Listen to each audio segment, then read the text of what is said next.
আল্লাহু লা ইলাহা ইল্লাহু, আল্লাহ হলেন তিনি যিনি ছাড়া আর কোনো মাবুদ নাই, আর উপাস্য নাই। আমার বিপদ থেকে উদ্ধার করার মালিক, আমার ধন সম্পদ দেওয়ার মালিক, সন্তান দেওয়ার মালিক, ইজ্জত দেওয়ার মালিক, বিপদ থেকে মুক্তি দেওয়ার মালিক, এই সবগুলোর বেইজ্জত করার মালিক, সম্মান দেওয়ার মালিক, লোক মুক্তি দেওয়ার মালিক। কোন পীর সাহেব নয়, কোন পীর আউলিয়া নয়, কোন নবী রাসূল ওলি গাউস কুতুব নয়, দুনিয়ার আর কেউ নয়। সকল কিছুর মালিক হলেন একমাত্র কে? আল্লাহ। আরো জোরে কর আল্লাহ। লা ইলাহা ইল্লাল্লাহর ব্যাখ্যা দিলে 3 দিন লাগবে। লা ইলাহা ইল্লাহু, আল্লাহ ছাড়া কোনো মাবুদ নাই, আল্লাহ ছাড়া কোনো উপাস্য নাই। এই কথা কেন বললেন? যে আল্লাহ এরপরে সিফাত গুলো বয়ান করেন কেন? আল হাইয়ুল কাইয়ুম। এক নম্বর হলো আল্লাহ রাব্বুল আলামিন হলেন হাই, চিরঞ্জীব, যার মরণ নাই। এই পৃথিবীতে আল্লাহ ছাড়া সকলের মরণ আছে, নবীদেরও মরণ আছে, ওলি গাউস কুতুবের মরণ আছে, বৃক্ষ তরুলতার মরণ আছে, পাত্রগুলোর মরণ আছে, পাহাড়ের মরণ আছে, আসমান জমিনের মরণ আছে। সুতরাং এইগুলা আমার উপাস্য হতে পারে না। আল্লাহ আমার উপাস্য হবে কেন? আমার মহান আল্লাহর জিন্দেগিতে কোনোদিন মরণ নাই। ঠিক কিনা? 2 নম্বর হইল আল কাইয়ুম, তিনি কাইয়ুম। বলে কাইয়ুম কিটা? কাইয়ুম হইল এটার ব্যাখ্যা 3টা। এর মধ্যে একটা ব্যাখ্যা হইল কাইয়ুম তারে কয় যিনি তার নিজেও কায়েম থাকেন, অন্যরে কায়েম রাখেন, প্রতিষ্ঠিত রাখেন, তার নাম হইল কাইয়ুম।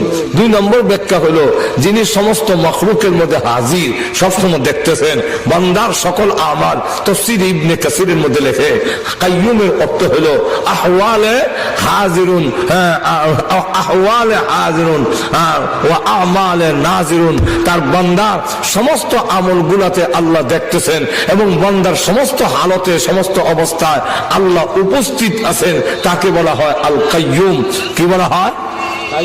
কাইয়ুম বলা হয়। তাহলে হাইয়ুল কাইয়ুম। আল্লাহ রাব্বুল আলামিন বলেন আমি সব জায়গায় বিরাজমান, এমন কোন জায়গা নাই যেখানে আমি আল্লাহ নাই। এই কারণে আল্লাহর নাম হয় কাইয়ুম। আমাদের সমস্ত হালত দেখতেছেন, আমাদের সমস্ত আমলগুলো তিনি দেখতেছেন ডাইরেক্ট। সুতরাং আল্লাহকে ফাঁকি দেওয়ার কোনো সুবিধা নাই। 3 নম্বরটা হইল লা তাখুযুহু সিনাতুন ওয়ালা নাওম। আল্লাহ বলেন আমার ঘুম, আমার উন্দানি নাই, আমার তন্দ্রা নাই, আমার ঘুম নাই। 24 ঘন্টা আমি জাগ্রত। প্রত্যেকের ক্লান্তিতে আসে, ঘুম আসে, কিন্তু আমি আল্লাহর ঘুম নাই। উনি ছাড়া কেউ মাবুদ হতে পারে না।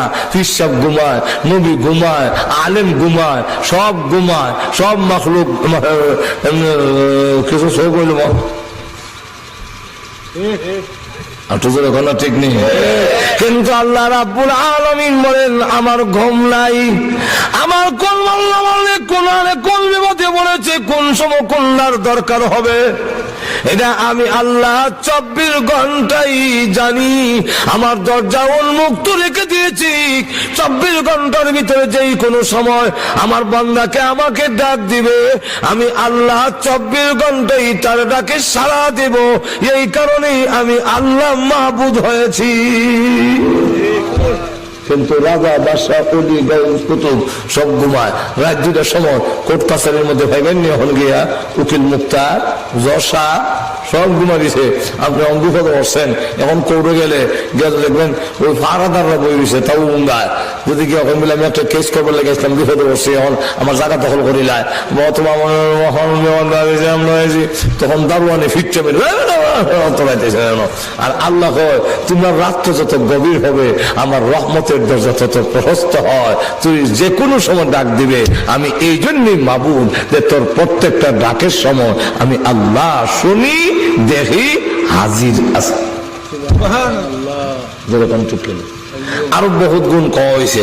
আল্লাহ রাব্বুল আলামিন যদি আরো তৌফিক দেয়, কারণ সবগুলো হইতে গেলে অনেক লাম বুঝে বুঝিয়া আর অত রাত আর বেশি ওয়াজ চলে হলে না, তো 1 ঘন্টা করিলেছি আর বেশি সময় করা যায় না। আল্লাহ রাব্বুল আলামিন আমাদের তৌফিক দেব। আল্লাহর পরিচয়টা আমার আল্লাহকে, আমার বানানোওয়ালাকে, আমার স্রষ্টাকে এটা যদি আমি ভালো করে উপলব্ধি করতে পারি, এর ইয়াকিনটা যদি আমার ভিতরে আসে, তাহলে মানুষ গুনাহ করবে না। তো ওই কথাটা কয়ালাই তো শেষ ফিনিশিং দিয়ে দিব। মনে আসেনি কিবিলের কথা? কিবিল সূরা, মহিলার সামনে কাঁপতেছে, মহিলা কাঁপে, জিজ্ঞাসা করে তুমি কাঁপছো কেন? কাঁপার কারণ হলো আমার আল্লাহ দেখতেছে, আর কেউ না দেখলো আমার আল্লাহ দেখতেছে, আমি গুনার কাম কেমনে করবো? এ ভাই, তোমারও ওয়াজ করি, ইয়া আখি ইত্তাকিল্লাহ, তুমিও আল্লাহরে ডরাও। তোমার মতো কত যুবক কবরে ঘুমাই আছে, তোমার মতো কত যুবক হাসপাতালের সিটে আছে, তুমি এখনো সময় আছে, আল্লাহরে ডরাও। এই কথা বলার পরে কি বিরোধ বিচ্ছু বয়ে আইছে, সে তখন গুনার কাম ছেড়ে দিয়া হলো টাকা যা দিতাম ফেরত দেওয়া লাগতো না, আমি তওবা করলাম, আমার জিন্দেগিতে আর কোনোদিন গুনাহ করব না, আর জিনা করব না, আর মদ পান করব না, আর ডাকাতি করব না। এই কথা তওবা কইরা আল্লাহর দরবারে যখন তওবা করছে, বাড়ির দিকে যায় আর কান্দে, আল্লাহ আমি জীবন ভুল করেছি, আর জীবনে গুনাহ করব না, অপরাধ করব না, অঙ্গীকার করে যখন রাত্রে ঘুমাইছে, এই ঘুম হলো তার জীবনের শেষ ঘুম। আর ঘুম থেকে উঠলো না। যেই মাত্র ঘুম থেকে বিদায় হয়ে গেছে, এখন সকালে লোকেরা দৌড়াদৌড়ি করে আসতেছে, কেউ বলে আয় ডাকাতটা দেখায়, কেউ বলে আয় বদমাইশটারে দেখায়, কেউ আয় দেখায় এই মত করছারে। কিন্তু আয়সা দেখে দরজার মধ্যে কে ফেরেশতা লেখা দেয়, ফেরেশতারা লেখা দিয়ে গেছে তোমাদের কাছে কিফিল এখনো ডাকাত রয়ে গেছে, এখনো বদমাইশ রয়ে গেছে, কিন্তু মহান আল্লাহ গত রজনীতে তার তওবা কবুল করে জিন্দেগীর সমস্ত গুনাহ মাফ করে দিয়েছে।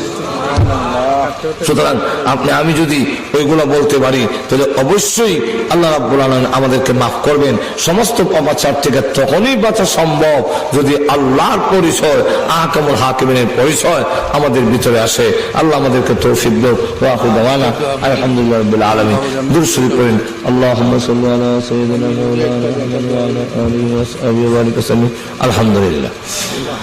ربنا ظلمنا أنفسنا وإن لم تغفر لنا وترحمنا لنكونن من الخاسرين ربنا اغفر لنا ولوالدينا رب ارحمنا বন্ধুদেরকে নিয়ে আমি গুনাহগার তোমার শাহী দরবারে হাত বাড়াইলাম, মেহেরবানি করে